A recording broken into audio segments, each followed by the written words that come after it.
Welcome to Puja Abhishekam. Puja Abhishekam is the first online platform for booking and getting puja done of your desired choice. To subscribe our channel, please hit the bell icon. Thank you.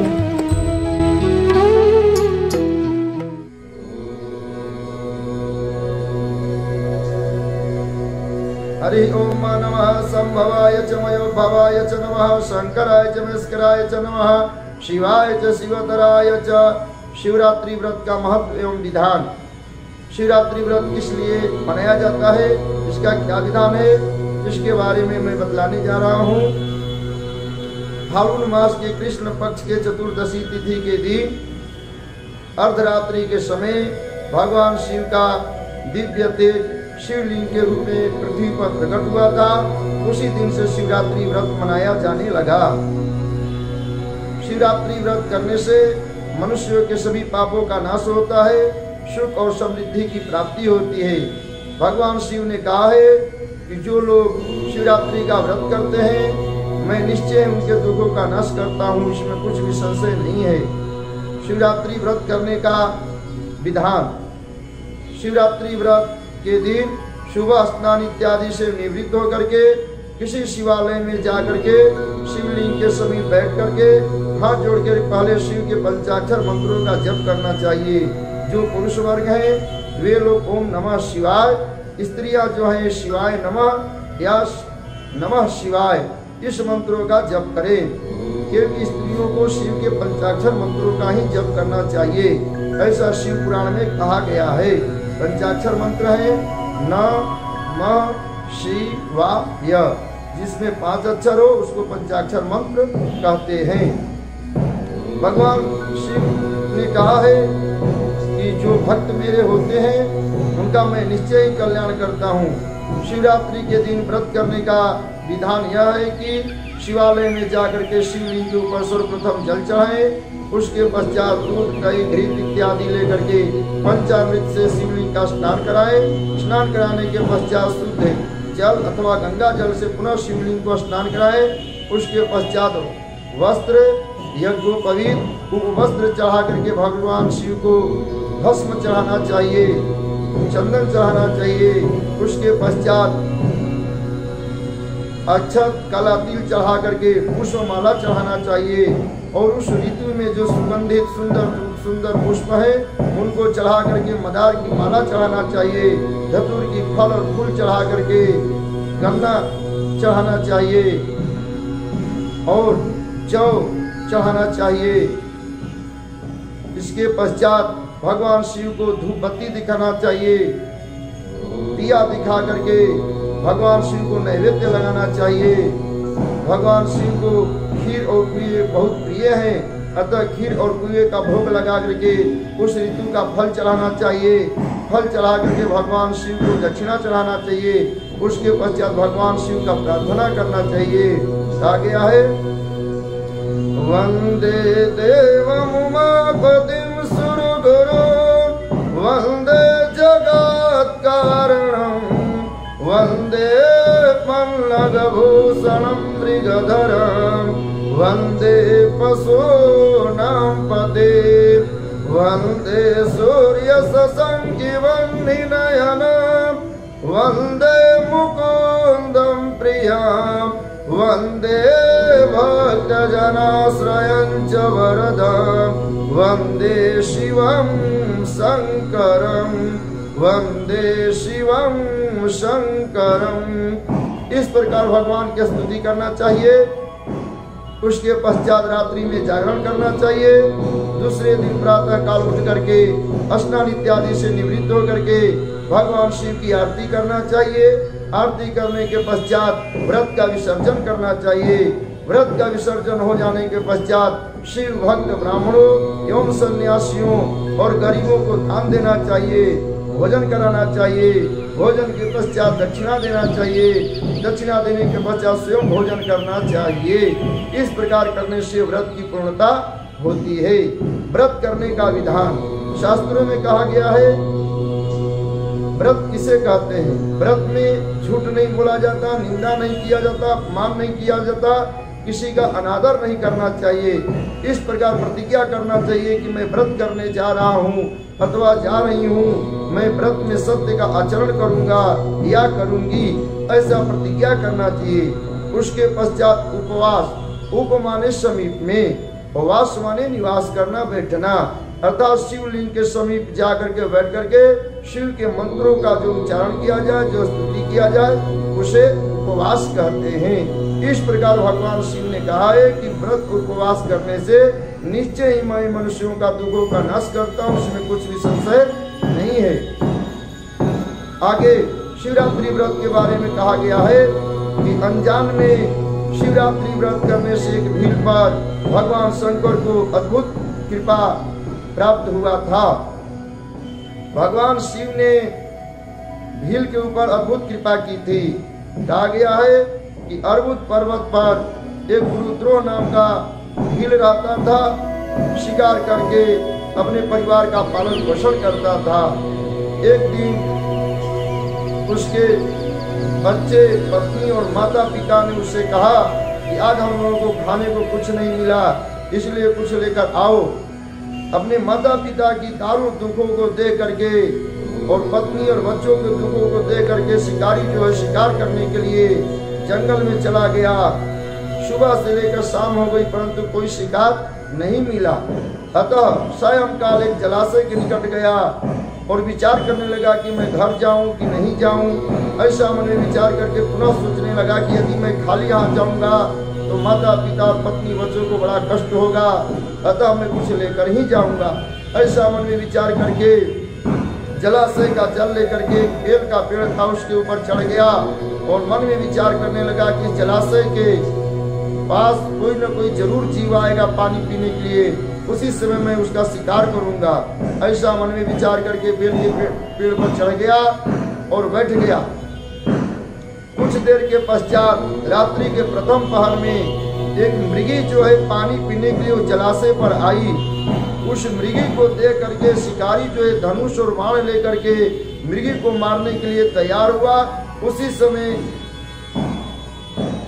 Bell के पत्ते और जल जो है नीचे गिर पड़े और नीचे जो है शिवलिंग था।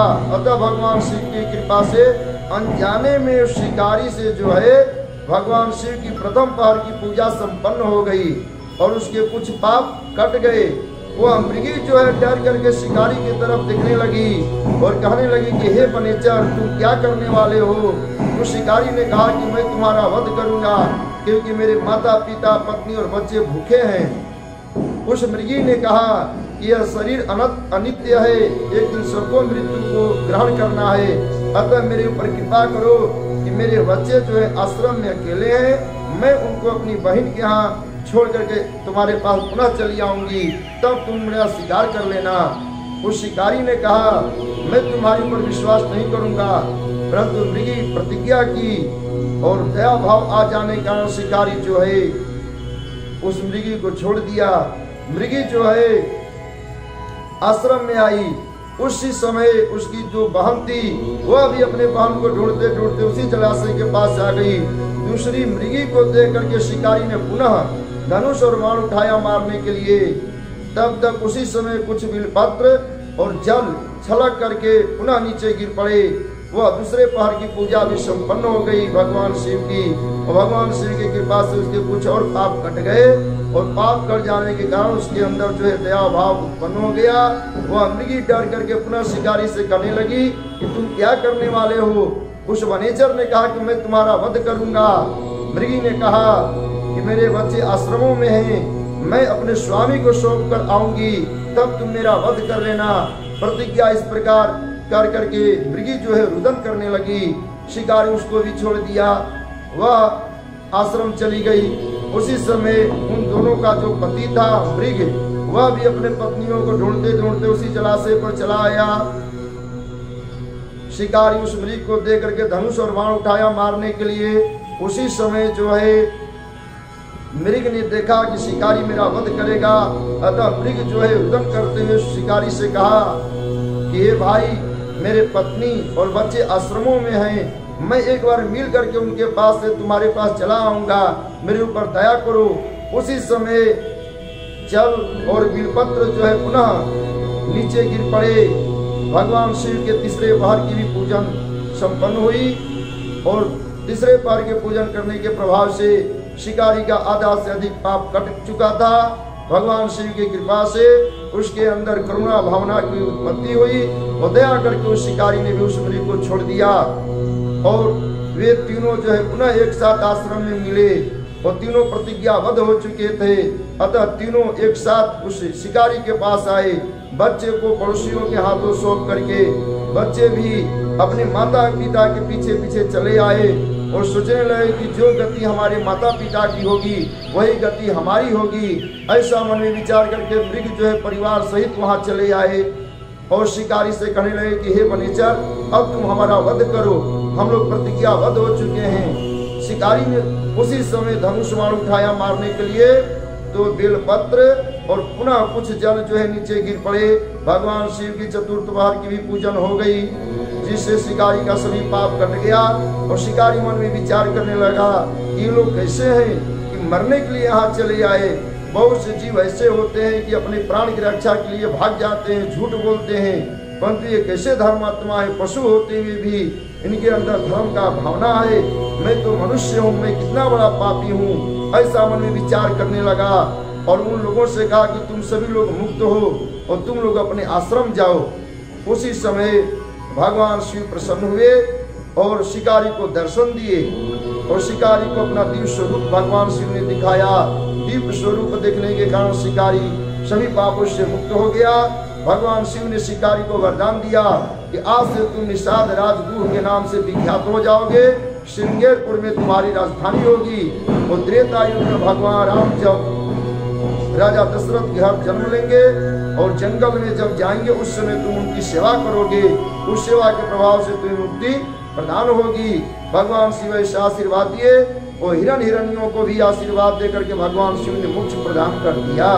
इसलिए कहा गया है कि अनजाने में शिवरात्रि के दिन व्रत करने के कारण महापापी भील भी सभी पापों से मुक्त होकर भगवान शिव के परम धाम को चला गया, मोक्ष को प्राप्त कर लिया। इसलिए भगवान शिव का विधि विधान द्वारा पूजन करना चाहिए। उस दिन कलह नहीं करना चाहिए, लड़ाई झगड़ा नहीं करना चाहिए, भगवान शिव की आराधना करनी चाहिए और भगवान शिव से प्रार्थना करना चाहिए, हे देव, हे महादेव, हे शिव शंभु, हे भक्त वत्सल, आप हमारे ऊपर कृपा करिए, हमारे ऊपर प्रसन्न होइए और हमारे सभी दुखों को नाश करिए।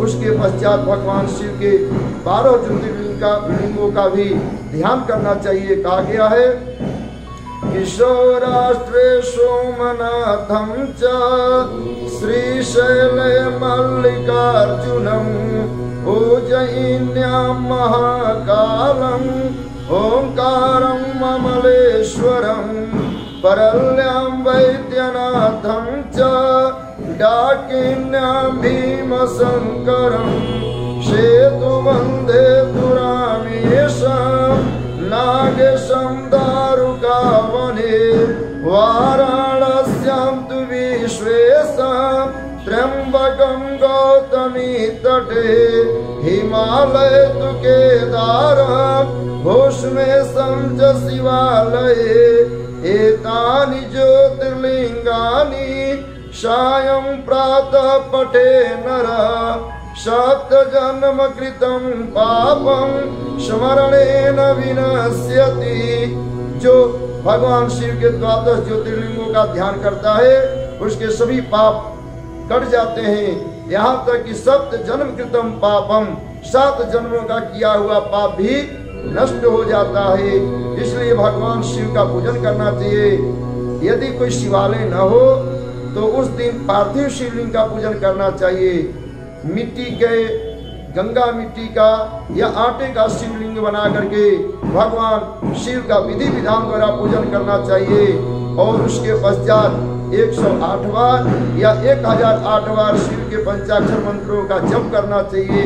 इसके करने के प्रभाव से भगवान शिव प्रसन्न होते हैं और भगवान शिव प्रसन्न होकर के मनुष्य के सभी फलों को प्रदान करते हैं। कहा गया है कि शिव समान दाता नहीं कोई। भगवान शिव ही एक ऐसा देवता इस सृष्टि में जो असंभव को भी संभव करते हैं। इसीलिए आइए भगवान शिव की प्रार्थना करिए। गंगा तरंग रमणी यजटा कलापं गौरी निरंतर विभो शितवामभागं नारायण प्रियमनंगमदापहारं वाराणसीपुरपति भज विश्वनाथम। उसके पश्चात भगवान शिव से क्षमा मांगना चाहिए। कहना चाहिए हाथ जोड़ करके, अपराध सहस्राणि क्रियन्ते हरनिशं मया दासोऽयमिति मामत्वा क्षमस्व परमेश्वर। अवाहनं न जानामि न जानामि तवार्चनं पूजां चैव न जानामि क्षम्यतां परमेश्वर। मंत्रहीनं क्रियाहीनं भक्तिहीनं सुरेश्वर यत् पूजितं मया देव परिपूर्णं तदस्तु मे। इस प्रकार क्षमा मांगते हुए भगवान शिव को अपना हाथ जोड़ करके प्रार्थना करना चाहिए। पापो हम पाप कर्मा हम पापात्मा पाप संभव त्राहि मां पार्वती नाथ सर्व पाप हरो भव। ओम नमः शिवाय। Thank you so much for watching this video. If you like the video, please like, share and comment, and never forget to subscribe the channel. Please hit the bell icon for more videos.